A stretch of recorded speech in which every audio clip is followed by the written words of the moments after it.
दोस्तों, एक बार फिर से हाजिर हैं हम आपके साथ कोरोना से जुड़ी सबसे ऑथेंटिक और बेहद ज़रूरी जानकारी के साथ। तो दोस्तों, दुनिया भर में कोरोना वायरस इन्फेक्शन हर गुजरते दिन के साथ बढ़ता ही जा रहा है। भारत के लिए चिंता की बात है कि वो आंकड़ों के लिहाज से वो चौथे नंबर पर आ गया है। पॉजिटिव मरीजों की संख्या 3 लाख हो चुकी है। लेकिन बड़ी बात यह है कि करीब 50% की रिकवरी रेट के साथ आधे लोग ठीक होकर घर भी लौट चुके हैं। लोगों के ठीक होने या कहें कि अपने आप ठीक होने में भी तेजी देखने को मिली है। वहीं दुनिया में ज्यादातर देश कोरोना की वैक्सीन बनाने के काफी करीब पहुंच गए हैं और माना जा रहा है कि इस साल सितंबर तक इसकी वैक्सीन बनकर तैयार हो सकती है। इस बीच भारत के लिए भी एक बड़ी खबर बाबा रामदेव ने दी है, जो आत्मनिर्भर भारत के लिए सबसे जरूरी खबर है। तो लिहाजा दोस्तों, हम इस वीडियो में आपको वो जानकारी देने वाले हैं जो कोरोना वायरस के मामले में आपको 2 कदम आगे रखने वाली है। नंबर 1, पतंजलि ने किया कोरोना की दवा बनाने का दावा। देश में कोरोना का खतरा लगातार बढ़ता ही जा रहा है, लेकिन इस खबर के बीच बाबा रामदेव की कंपनी ने उम्मीद की एक किरण जगाई है। योग गुरु बाबा रामदेव की कंपनी पतंजलि ने कोरोना की काट तलाश ली है। बाबा रामदेव ने दावा किया है कि कोरोना के लिए ये 100% प्रभावी है। आचार्य बालकृष्ण ने भी दावा किया है कि पतंजलि ने कोरोना की दवा बनाने में सफलता हासिल कर ली है। ये दवा आयुर्वेदिक है, जिससे उन्होंने कई मरीजों को ठीक करने का दावा भी किया है। ठीक हुए सैकड़ों मरीजों का डेटा रखा गया है। उन्होंने बताया कि दवा का क्लिनिकल कंट्रोल ट्रायल का रिजल्ट भी आने वाला है। आचार्य बालकृष्ण ने कहा कि दवा लेने वाले 80% लोग ठीक हो गए। अब इस दवा के वैज्ञानिक शोध को दुनिया के सामने पेश किया जाएगा।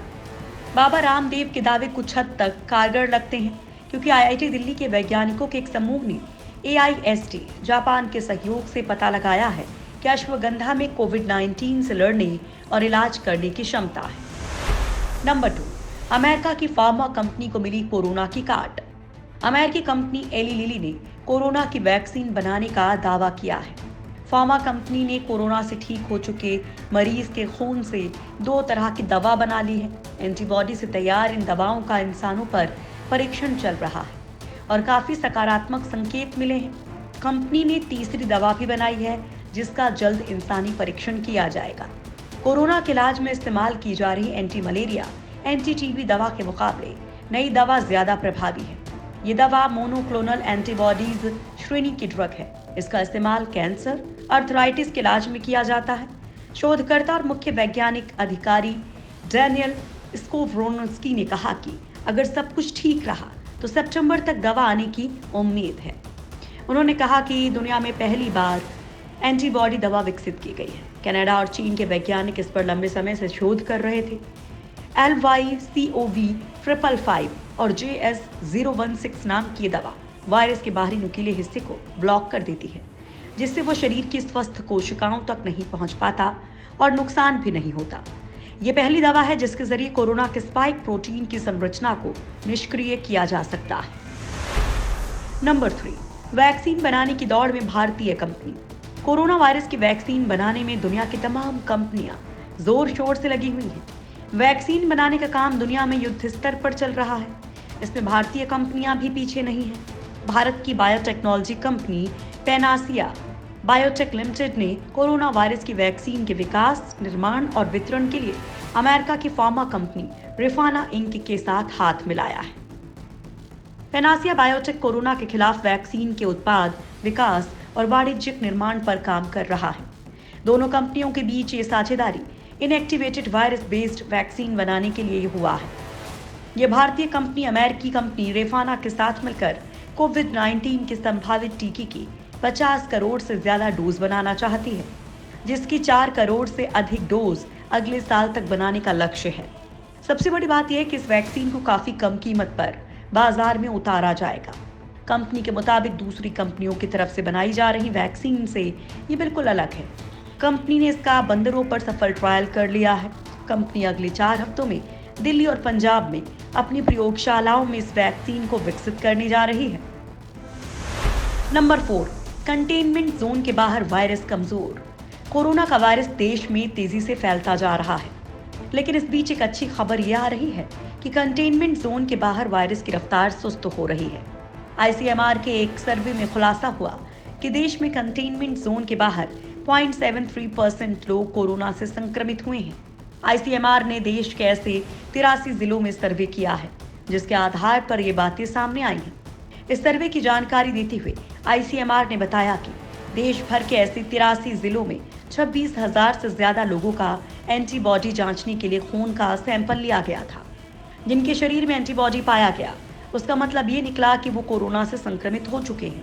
ये सर्वे मई के तीसरे हफ्ते में किया गया था और आने वाले दिनों में ऐसे और सर्वे किए जाएंगे। हालांकि उन्होंने इन जिलों का नाम नहीं बताया जहां ये सर्वे किए गए हैं। नंबर 5, भारत में नहीं हुआ कम्युनिटी स्प्रेड। देश में कोरोना के केस लगातार बढ़ रहे हैं, लेकिन इन सब के बीच इससे जुड़ी एक अच्छी खबर भी आ रही है, जो सुनने में तो अच्छी है, लेकिन वो आगाह भी कर रही है। दरअसल जिस तरह से देश में कोरोना संक्रमितों के आंकड़े बढ़ रहे हैं, उससे कयास लगाए जा रहे थे कि देश कम्युनिटी स्प्रेड की स्टेज में तो नहीं आ गया है। लेकिन इन खबरों के बीच आईसीएमआर ने अच्छी खबर दी है। आईसीएमआर ने बताया कि देश में केवल 0.73% लोगों को कोरोना संक्रमण हुआ है, जिसे देखकर साफ तौर पर कहा जा सकता है कि भारत में कोरोना संक्रमण कम्युनिटी स्प्रेड में नहीं बदल सका है। आईसीएमआर की माने तो कोरोना वायरस का असर पूरे देश में है, लेकिन इस संक्रमण की व्यापकता यानी फैलाव बहुत कम है। भारत में अभी तक संक्रमण की जो स्थिति है, वो जनसंख्या के हिसाब से काफी कम है। भारत में कोरोना संक्रमण से होने वाली मृत्यु दर दुनिया में सबसे कम है। दरअसल भारत में कोरोना से होने वाली मौतों की दर दुनिया के अन्य देशों के मुकाबले काफी कम है। यहाँ कोरोना से होने वाली मौत प्रति लाख आबादी के हिसाब से 0.59% है, जबकि अमेरिका में यही दर 60.2%, इटली में 56.3%, जर्मनी में 10.4%, रूस में ये दर 4.4% है। नंबर 6, यूरोपीय देशों ने यात्राओं से हटाया बैन। कोरोना की वजह से पूरी दुनिया में लॉकडाउन चल रहा था। इस लॉकडाउन के दौरान यात्राओं पर भी रोक लगी थी, लेकिन जैसे जैसे यूरोपियन देशों में कोरोना की रफ्तार सुस्त हो रही है, वैसे वैसे लॉकडाउन और यात्राओं पर से रोक भी हटाई जा रही है। कोरोना वायरस के प्रसार पर रोकथाम के लिए यूरोपियन यूनियन ने भी गैर जरूरी यात्रा पर रोक लगा दी थी। हालांकि गुरुवार की घोषणा के बाद अब इन नियमों में ढील दे दी गई है। यूरोपीय यूनियन ने महाद्वीप में गैर जरूरी यात्राओं पर लगी पाबंदियों पर 1 जुलाई से ढील देने का ऐलान किया है। नई छूट के तहत विदेशी छात्रों, यूरोपियन यूनियन के बाहर के लोग जो यूरोप में रहते हैं और हाईली स्किल्ड वर्कर्स को भी 1 जुलाई से मिलने वाली ढील का लाभ मिल सकेगा।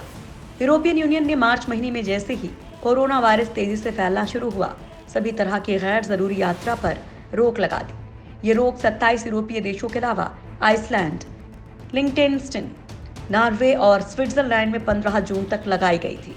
गैर जरूरी यात्रा में ढील देने के बाद अब यूरोप की सीमा के अंदर बिना आईडी चेक किए यात्रा संभव हो पाएगी, यानी कि जून के अंत से अब यूनियन के अंदर बेरोक टोक यात्रा की जा सकेगी। तो दोस्तों, ये थी आज की कोरोना पर हो रहे रिसर्च से जुड़ी तकनीकी और वैज्ञानिक खबरें।